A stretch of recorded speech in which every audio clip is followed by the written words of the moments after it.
Hey guys, it's Petrina, your go-to girl for learning how to make fit work in a crazy busy world. And it is week 4 of my carb cycling continuing adventure.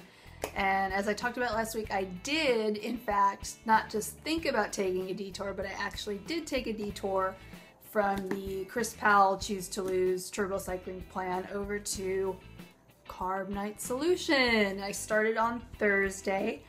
And for me, as someone who did Atkins 10 years ago and stayed on induction level carbs for well over a year, doing a ketogenic diet was kind of like, in a way, coming home to me. I was very familiar with the protocol and, you know, what kinds of foods to eat to keep under the 30 net carbs to get into ketosis. And I am in ketosis. How do I know this? Because I had a mild bout of what they call the ketosis or low carb flu on, I think, was it Saturday or Sunday morning, and it was not pleasant. I had a raging headache. I felt like I had been run over by a Mack truck. I was lethargic. I felt nauseous, but thankfully it just lasted for, I think, half of that day, which, you know, my memory of my first couple of weeks of Atkins is very vague, but I do remember feeling just awful, I think, for several days. So I'm relieved that the low carb food did not last that long for me this time.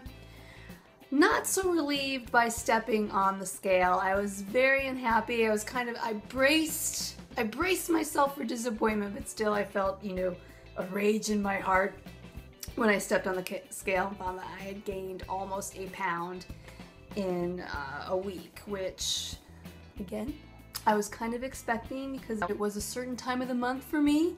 And I know from, you know, way back when I did weigh myself weekly, that the scale can fluctuate, you know, up to 5 or 6 pounds I've seen on sometimes even staying completely on track. So I wasn't shocked. I guess I focused on the fact that it wasn't as bad as it could have potentially been, but it's still, you know, that scale, I had to practice the kind of self-love that I preach to my clients, and that is that the scale is just one small representation of success, and it cannot always be the most accurate representation of success. So I had to, you know, curl back my middle finger, focus more on how I was feeling, which I'm feeling really great. And looking in the mirror, I noticed, to me anyway, I think what are significant differences in like waist size and just how lean I look.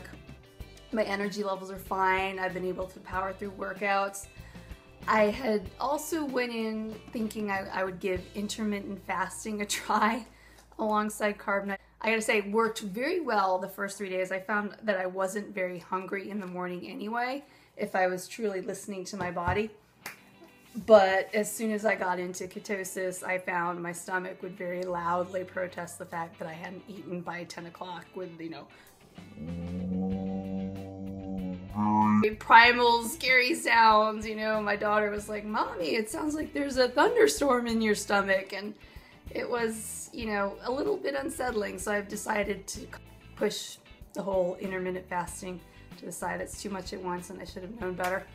And since firmly committing to make the switch to Carb Nite beginning Thursday of last week, I've been kind of drawn into the rabbit hole of all things Kiefer, which is the creator. I've been looking on message boards for reviews and just people's experiences. I've begun listening to his podcast program, which is Body.io. I will put a link in the description. It is awesome. It's very information dense, scientifically based. There's a little bit of debate. It's for people who are into health and nutrition, who really like to know exactly how nutrition impacts your body. Very intriguing stuff. I think even if you're not someone who's considering doing Carb Nite or carb backloading, it's worth the listen, I think, just to hear. He's got really wonderful guests on who know their stuff. It's good stuff.